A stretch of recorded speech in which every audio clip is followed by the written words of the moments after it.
Hello, everyone. My name is Pavel Popov, and yeah, I will talk about how we can use QuDits in order to quantum simulate lattice gauge theories.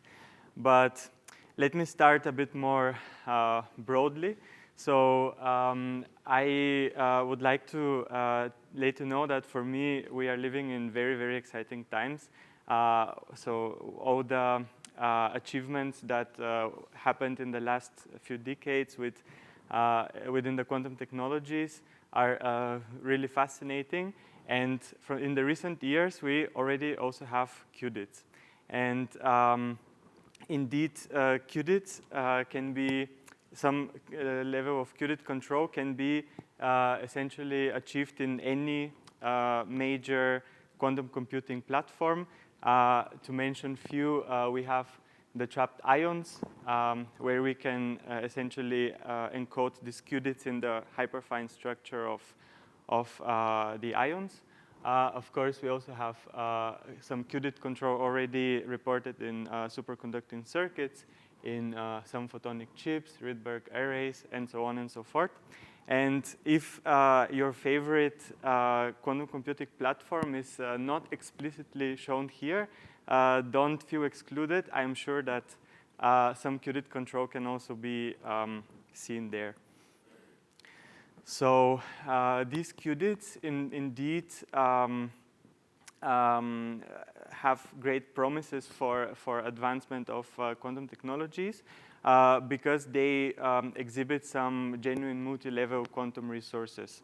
Like, for example, the coherent structure in qudits is different than in qubits, and this is somehow easy to understand because we have more than 2 levels, and we can create some different coherent superpositions between these many levels. And also, the entanglement structure in qudits is different than in their qubit counterparts. For example, we can entangle a pair of qudits, so for example here q-quartz, in a very different way than just the way that we can entangle some pair of qubits, for example, some Bell pairs of qubits. And this is, for example, if you are more interested, you can check out this work. And all these quantum resources, as I said, give us the hope that qudits can have many different possible applications. And here, to name few, I would like to mention, for example, the part of quantum simulation and quantum computation. So with qudits, we have, let's say, natural platform for simulating, for example, higher spin systems that are harder to implement in qubits. But also, one can, for example, have some advantage in terms of quantum error mitigating and correcting codes, because these higher dimensional Hilbert spaces of the qudits allow us to encode this redundancy that is so important for quantum error correcting schemes.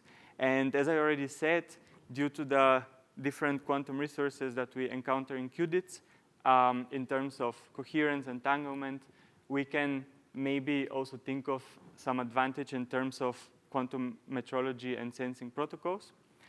And here, I don't want to deliver the message that this is all that qudits can do. I'm pretty sure that there are many other possible applications for qudits.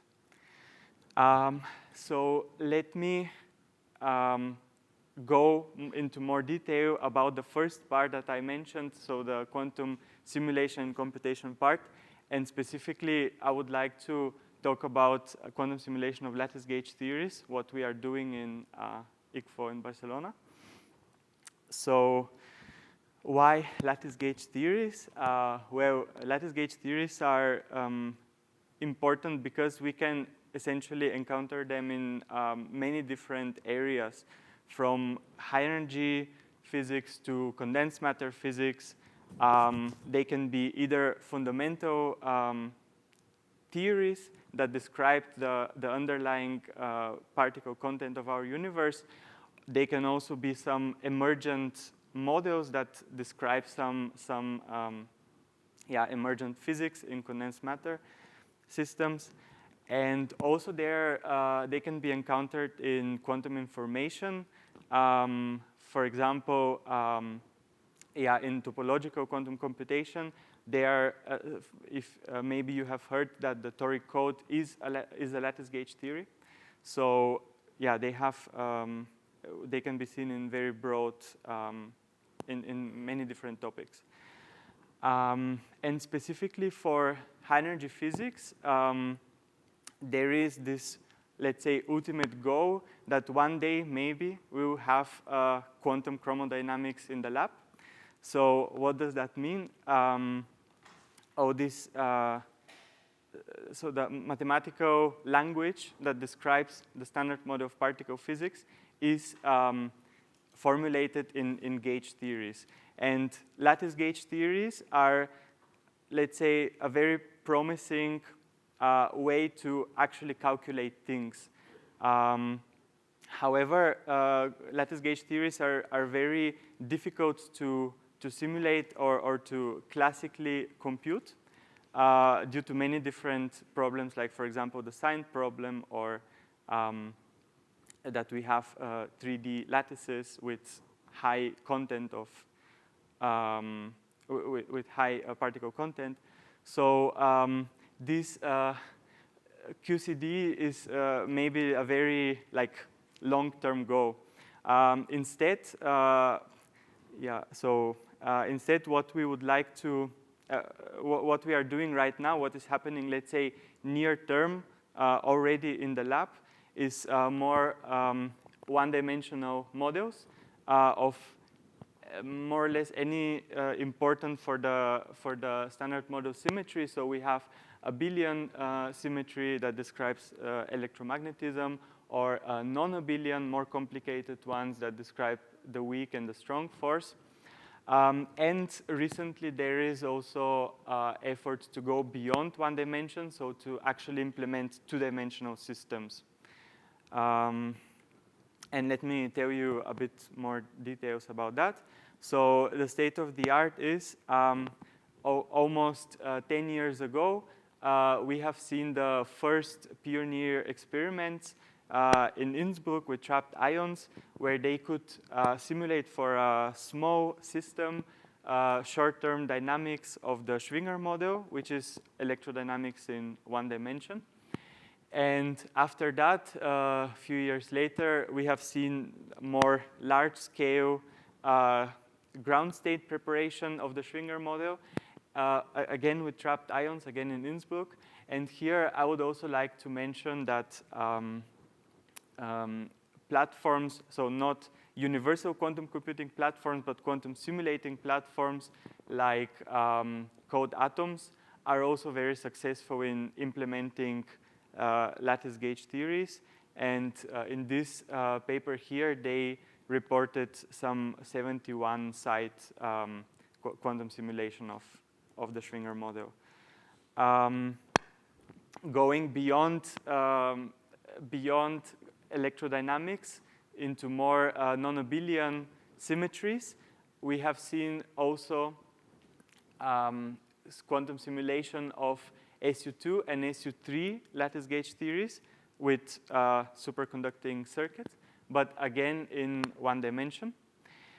And only recently in Innsbruck, and this is very important in the context of QuDit quantum computing, we have seen the realization of a building block for two-dimensional quantum electrodynamics. So more or less, this is the state of the art in the experimental implementation. And here I would just like to briefly explain to you what a lattice gauge theory is, knowing that maybe you're hearing for the first time. So we have essentially a system, a many-body system that has sites where some fermions live. So usually, we can also have bosons, but usually, in order to describe, let's say, our nature, we need to have fermions, fermionic species. And they can be many different, dependent on what kind of gauge theory we want to consider. And in between those sites, on the links, we have gauge fields. And these gauge fields usually have a very large local Hilbert space. For example, for all the symmetries that are important for the standard model, this Hilbert space is infinite dimensional. And that's why actually we are so interested in the development of QuDits for lattice gauge theories, because these QuDits naturally have this large Hilbert space. And maybe, if we are lucky enough, we can already capture the essence of the physics of lattice gauge theories, having these many levels in QuDits. So here, I would like to briefly identify 3 different challenges for the quantum simulation of lattice gauge theories that are important for us. And then I would like to, in the rest of the talk, show you how we address them, how we address these challenges. So these complicated formulas here are the Hamiltonian, so like a typical Hamiltonian of a lattice gauge theory. In here, I took the case of quantum electrodynamics in 2 dimensions. So we have electric fields. We have a magnetic field term that on a lattice is essentially given by a 4-body interaction between those links. And then we have correlated hopping of the matter. So when matter hops from one side to the other, we need to change somehow the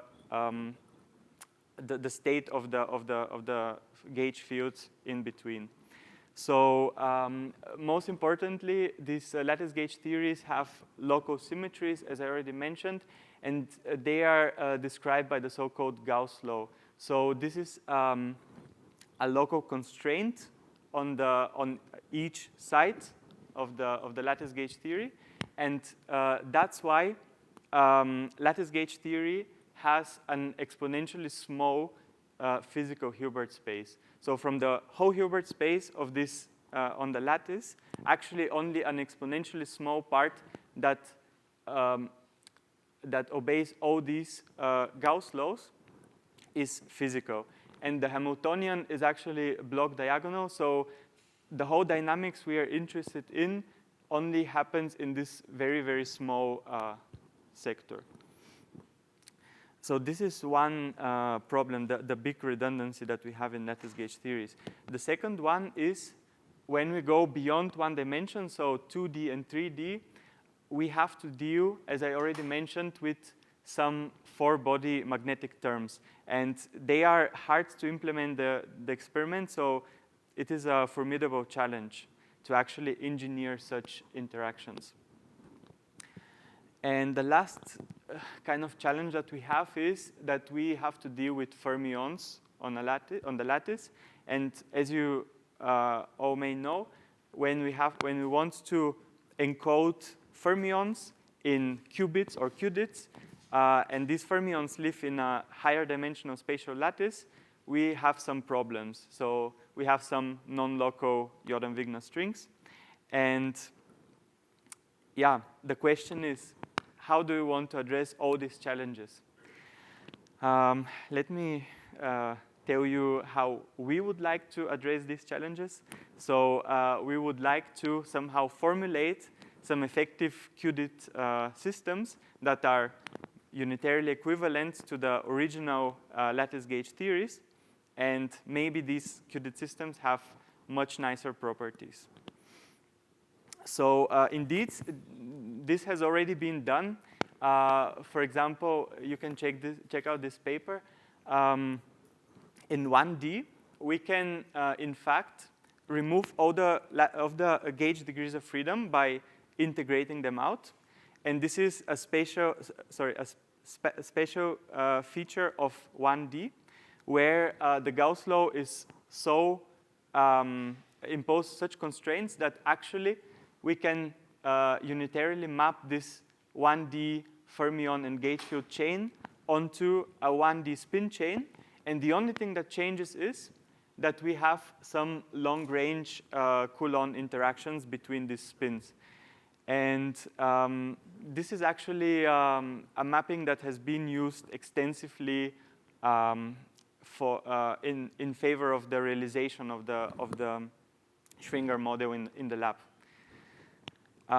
However, if you want to go beyond 1 dimension, this mapping doesn't work anymore. And that's why we have to be smarter. One thing that we can do is essentially very nicely described by Ere Zocher and Ignacio Sirac in those 2 papers. They show how we can, again, use the Gauss law, but instead of integrating out the gauge fields, we can do the opposite. We can integrate out the fermions, and so the matter fields.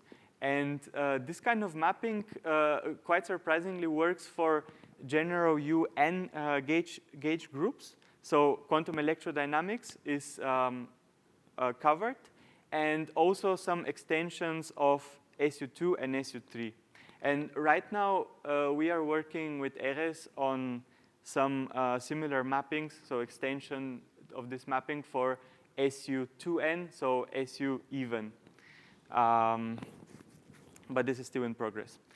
So the nice features about this mapping are that it is independent of the dimension of the lattice, so you can do this in 2 and in 3 dimensions. And very importantly, the resulting Hamiltonian is local. So we don't have to deal with non-local interactions. And here I would like to show you briefly the idea how we can tackle quantum electrodynamics in arbitrary spatial dimensions. So first, as I said, we have this infinite dimensional Hilbert space on each link. And in order to deal with this, we just truncate it. So we take the infinite Hilbert space and we make it finite. And this corresponds to imposing a cutoff on the electric field values around the 0. So when we do this, and when we combine this with the integrating out of fermions, we indeed end up with a local qudit Hamiltonian. And I'm not showing it here because it's complicated, but the important features are it is local and it is a qudit Hamiltonian. So how do we proceed? As I mentioned, in more than 1 dimension, we still have this problem of 4-body magnetic terms.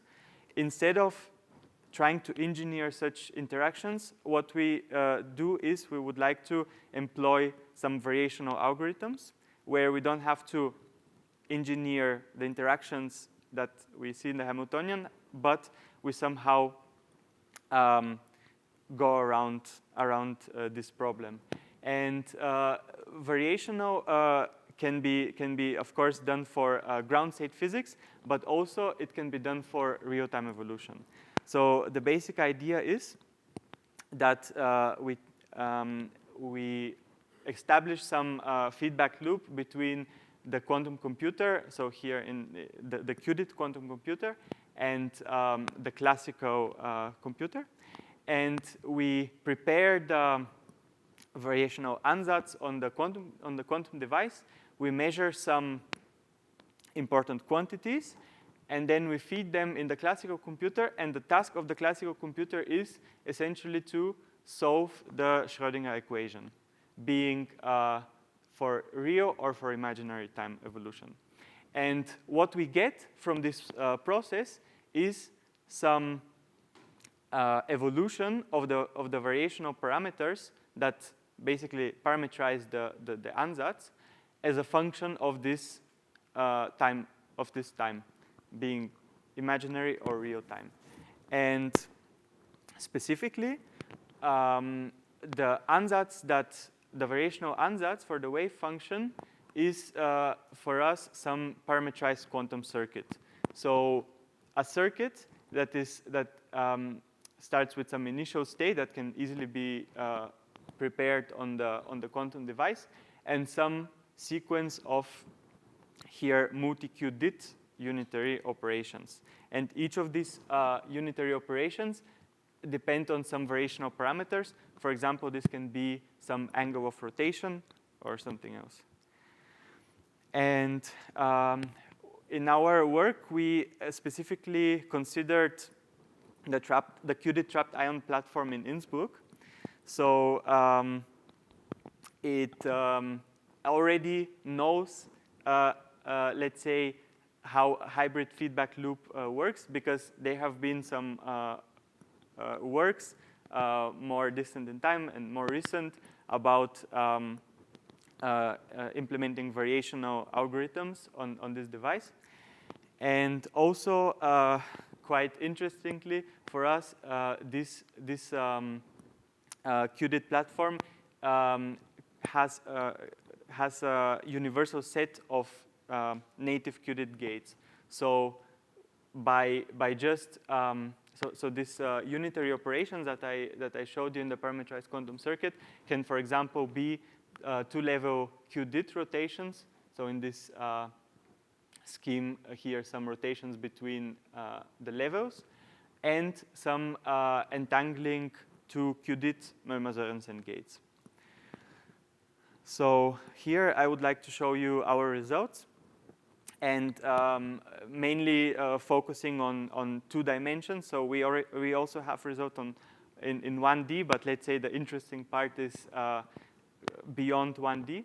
So here we consider some 4 qudits, so 3-level qudits, organized in a plaquette in 2D. And we employed the variational algorithm for imaginary time evolution, so in order to explore the ground state physics. But also, quite interestingly, it works for real-time, for simulating real-time evolution. So here, the different curves are number of layers. So we our variational circuit is let's say, layered, and in each layer we have 4 Möller-Sörensen gates, so 4 entangling gates per layer. In total, in order to accurately simulate real-time dynamics for this system, we see that we only need at most 4 layers of this circuit. So in total, 16 Möller-Sörensen gates, which is quite interesting. Okay. Now, these were numerical results. We would also like to go towards implementation in the experiment. And for this, we would need some, let's say, advanced QuDit protocols in order to measure the relevant quantities.